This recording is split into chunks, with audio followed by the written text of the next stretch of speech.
On September 25, 1493, 17 ships pulled out of the harbor at Cadiz, carrying more than 1,000 men back toward the islands Columbus had found the year before. Below deck, packed in with the barrels and the seed grain, stood something that had never crossed this ocean before. Horses, cattle, pigs, sheep, goats, chickens, dogs. Cuttings of wheat and barley and grapevines, bound for soil that had never grown a single stalk of any of them. Nobody on that fleet understood what they were carrying. The opening shipment in an exchange that would rewire what 2 entire hemispheres ate. In both directions, for good. Follow that cargo off the ship, and the story starts almost the moment it hits the sand. The animals did not stay penned for long.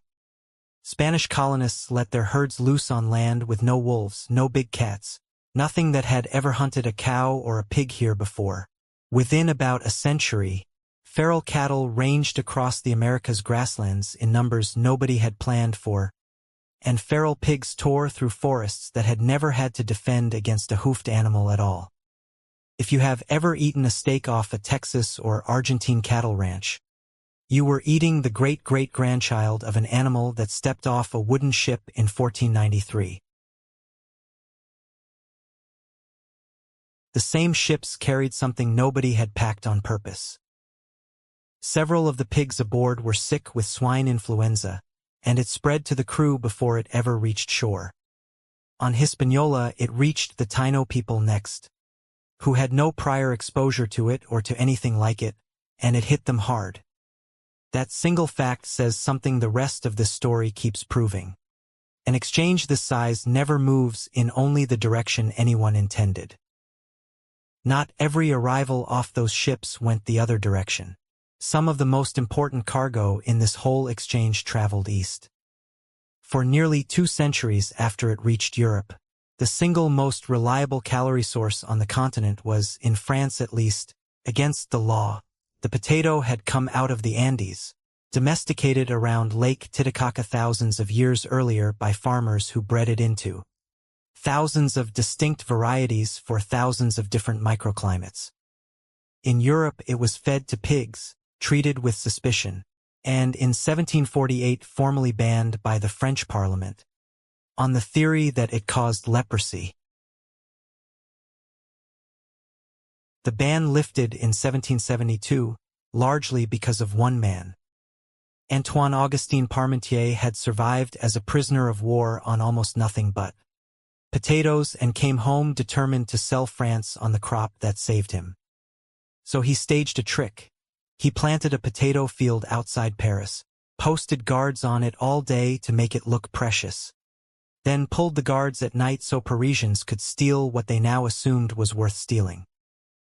Louis XVI reportedly wore a potato flower in his lapel to help the campaign along. It worked well enough to change a continent's diet. Economists Nathan Nunn and Nancy Chen later traced the potato's spread against population records across Europe and found that regions suited to growing it saw dramatically faster population and urban growth than regions that were not, by their estimate, responsible for something like a quarter of all Old World population growth between 1700 and 1900. Look at a bag of potatoes today and it is hard to see the fragility once baked into that same plant. That dependence turned catastrophic the moment it had to. By the 1840s, nearly half of Ireland ate almost nothing else, on land held under a system that left small tenant farmers with no cushion at all. In 1845, a blight fungus that had itself crossed the Atlantic from North America hit the crop, and it kept hitting it for years running. The Great Famine that followed killed roughly 1 million people, most of them not from starvation directly but from the diseases that took hold in bodies, with nothing left to fight them, and drove another 1 to 2 million out of the country entirely.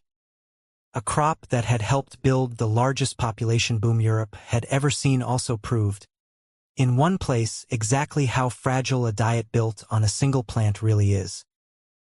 The potato at least got eaten quickly once it arrived. The next arrival took even longer to earn any trust at all. Imagine looking at a bright red fruit on your own table and being taught, from childhood, that eating it might kill you. For roughly 200 years after it reached Europe, the fruit that would eventually define an entire national cuisine sat labeled as poison. The tomato had traveled out of the Andes and through Mesoamerica before Spanish explorers carried it across the Atlantic in the 1500s, and European botanists noticed almost immediately that it belonged to the nightshade family, some of whose relatives really are toxic. In 1544, the Tuscan herbalist Pietro Mattioli put that suspicion in print, branding tomatoes poisonous in his own widely read herbal. Real adoption crept in slowly, through Spanish kitchens and then Italian ones, and the earliest documented tomato sauces do not show up in the record until the 1700s. By the following century, tomato had become close to inseparable from Italian cooking. Even the dish most associated with that shift carries its own legend. Pizza topped with tomato, mozzarella, and basil is often dated to a single 1889 visit by Queen Margherita of Savoy to Naples, though the same three-topping combination shows up in city records decades earlier, which suggests the Queen got credit for a dish that already existed. If the tomato is the slowest food in this story to earn acceptance, the next one is the fastest. For generations, most of Europe simply assumed the sharp heat of the chili pepper had always belonged to Asian cooking. It had not. Chili peppers were domesticated in Mexico and diversified further in Peru and Bolivia, and they only entered the historical record at the very end of the 1400s. From there they moved faster than anything else this exchange carried. Portuguese traders alone had chilies growing in Goa, Japan, West Africa, Thailand, and India within roughly 30 years of Columbus's first voyage. They dried easily, their seeds stayed viable a long time, and they slid straight into spice trading networks that already existed instead of needing new farmland the way a staple grain would. By the time later generations of Europeans ran into chili peppers cooked into dishes across Asia, the plant's own American origin had nearly been forgotten. Not every crop that crossed the Atlantic tells a story this light. One of them built an entire economy on human suffering. Sugarcane made its own long journey first, out of island Southeast Asia and into Mediterranean farms centuries before Columbus, before he carried it across to the Caribbean on that same 1493 voyage. By 1700 it was the single most profitable commodity anywhere in the Atlantic world, and growing it at that scale required more labor than any local population could supply. Once disease and displacement had already devastated the people who lived there. Historians estimate that sugar plantations alone absorbed well over 2/3 of every enslaved African forced across the Atlantic, out of a trade that trafficked something like 12.5 million people in total. Death rates on Caribbean sugar estates ran higher than on cotton or coffee plantations elsewhere, driven by overwork, malnutrition, and brutal conditions on top of what the Middle Passage had already inflicted. Every spoonful of sugar stirred into a drink today traces back through that ledger. A crop that sweetened food across an entire ocean did it on the backs of people who never chose to be there, and no telling of this exchange is honest if it leaves that part out. One more arrival changed a whole way of life almost overnight, and then, just as fast, that way of life was taken away by force. For 10,000 years, no horse had touched a blade of Great Plains grass. Horses had evolved in North America, then gone extinct there long before, surviving only after early migrations carried their ancestors across to Asia. When Spanish horses came back across the Atlantic on Columbus's second voyage and later spread north from Spanish settlements, they were returning to grassland built for them, and plains nations adopted them fast.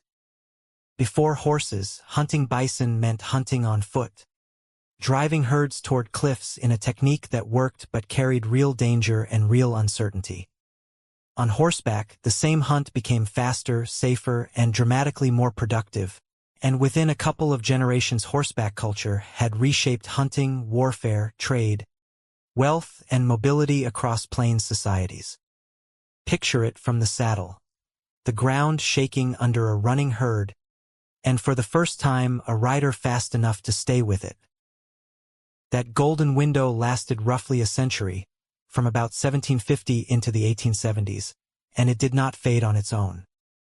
As commercial hide hunters, moving fast on a new transcontinental railroad, killed an estimated 31 million bison between 1868 and 1881, and as the United States Army deliberately killed captured plains horses to force nations onto reservations, the culture that horses had made possible was brought to an end on purpose, not by chance.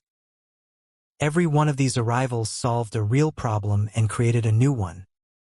Potatoes fed an unprecedented population boom in Europe, and then starved a nation the moment a single blight found it.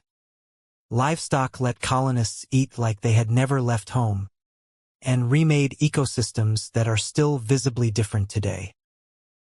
Sugar became one of the most profitable crops in human history, built on one of history's largest forced migrations. Horses handed plains nations a new way of life within a generation, inside a window that policy then closed by force. Every generation alive today on both sides of that ocean has eaten a diet that neither hemisphere invented alone. So here is a question worth sitting with: what would either side's plate even look like now, if that exchange had never happened at all?